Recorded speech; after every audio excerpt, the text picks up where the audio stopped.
¿Qué tal? ¿Cómo está? Bienvenidos a México Pirata, un programa del financiero Bloomberg, como todos los lunes, inicios de semana, faltando 15 minutos para las 6 de la tarde. Mi nombre es Héctor Jiménez Landín. Hoy toca hablar de lo que pasa en la piratería en el sector energético, un tema que trae de cabeza a las autoridades federales y estatales de Procuración de Justicia también. Estamos hablando de cómo es que incluso algo tan pequeño como los diablitos, bueno, pues deja cantidades enormes de pérdidas económicas. Es una práctica que a la vista de todos puede ser considerada como inocente, pero cada año produce importantes pérdidas al sector energético.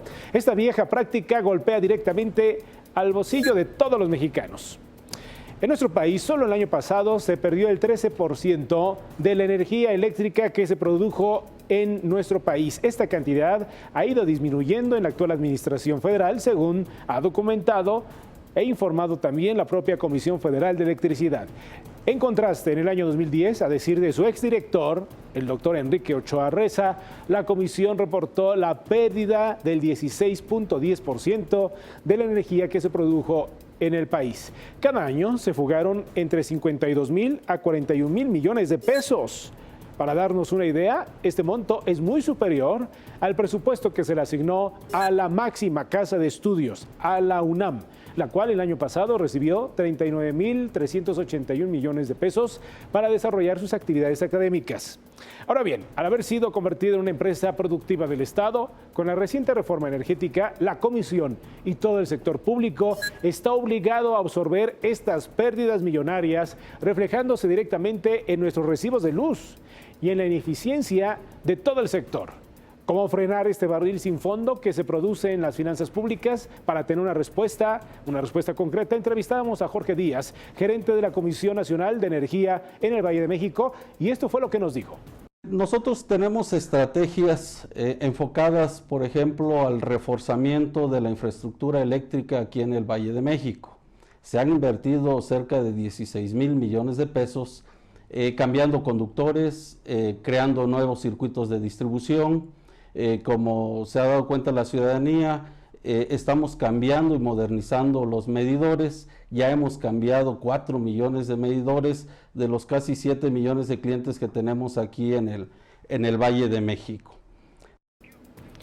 Esto y otros datos importantes fue lo que nos dijo este funcionario de la Comisión Federal de Electricidad. Se lo estaremos presentando más adelante. Ahora bien, el Centro de Investigación para el Desarrollo alertó que sin subsidios federales, la unidad de medida de consumo energético, el megawatt hora, costaría alrededor de $338 cada uno. Es decir, esto colocaría al país como el segundo lugar más caro para pagar la luz en una casa, en comparación de entre todas las economías que integran la Organización para la Cooperación y el Desarrollo Económico, la OCDE. Por otra parte, las tarifas eléctricas, según el Centro de Investigación para el Desarrollo, son caras, muy caras, debido a las ineficiencias en el sistema de la Comisión, que incluyen plantas con más de 20 años de servicio, plagadas de fallas viejas y también robos, diablitos y corrupción, los cuales también son cubiertos indirectamente por estos subsidios.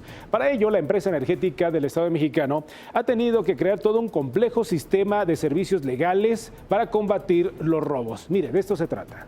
Y efectivamente las partes legales, bueno, se las dejamos a los especialistas en la materia. Nosotros lo que estamos siempre impulsando es la cultura del pago de nuestros clientes, que sea justo, que paguen realmente lo que consumen, lo que registran los medidores.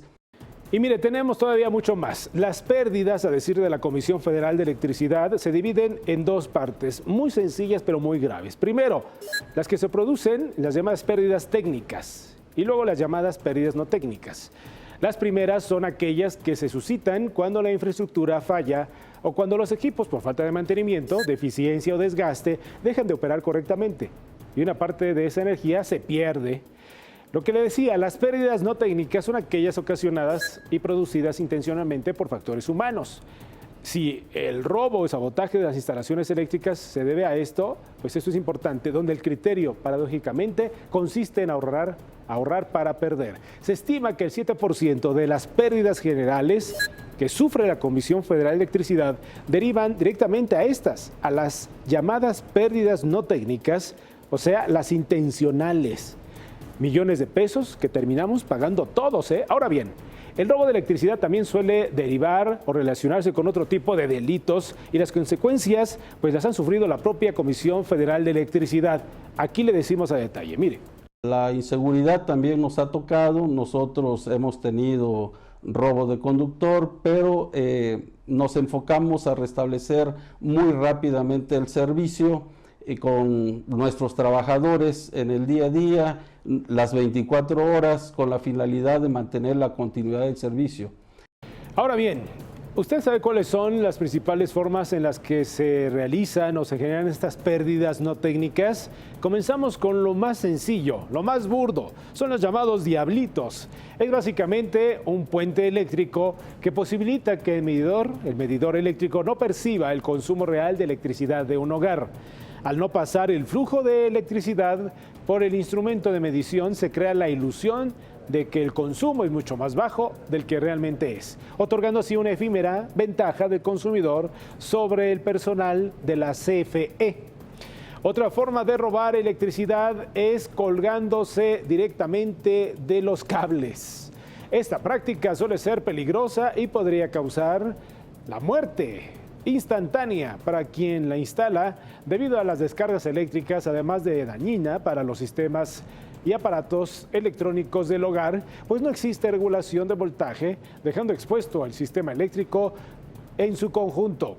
Corren peligro entonces las computadoras, las lavadoras, su computadora personal, en fin. Ambas prácticas, de acuerdo con los artículos 368 y 368 bis del Código Penal Federal, derivan en delitos que se castigan hasta con 10 años de prisión y hasta con 1,000 días de salario mínimo de multa, es decir, una multa que asciende hasta los 73,000 pesos. Sobre esto mismo, el equipo de investigaciones del financiero Bloomberg preparó esta investigación con datos reveladores. Lo invito a usted entonces a que la veamos juntos. Para combatir el robo de electricidad, recientemente la Comisión Federal de Electricidad comenzó a implementar la instalación de medidores de electricidad antidiablitos. Estos medidores, denominados Advanced Metering Infrastructure, AMI, consiste en un sistema de medición de energía bidireccional con la capacidad de lectura, corte y reconexión remota desde el sistema comercial de la CFE y tiene como objetivo principal evitar el robo de energía eléctrica. Esta infraestructura permite que cantidades sin precedentes de información se distribuyan al interior de la empresa proveedora del servicio eléctrico. Esto con el objetivo de hacer sus operaciones más ágiles y flexibles, con mayor conciencia ecológica y de respuesta a sus clientes. No obstante, pese a lo innovador del proyecto, cada uno de estos equipos tiene un precio bastante elevado.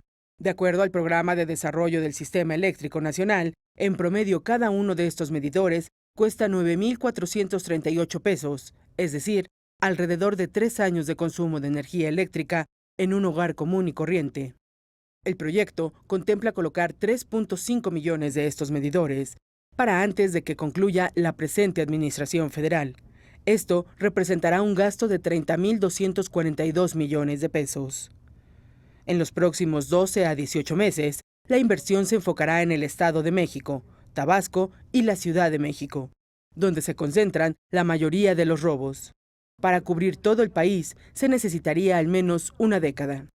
Para lograr esta cobertura, según una estimación de la propia Comisión Federal de Electricidad, se necesitan 16 proyectos de licitación que representan un gasto de 7,700 millones de dólares.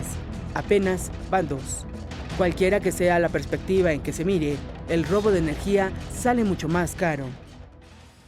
Estos minutos bastan para poder dimensionar este gravísimo problema que aqueja a México desde hace décadas. El robo de la electricidad en México parece una práctica inocente, le decíamos a usted al principio, que al final de cuentas termina acarreando consecuencias para todo el sistema eléctrico y las consecuencias están a la vista de todos.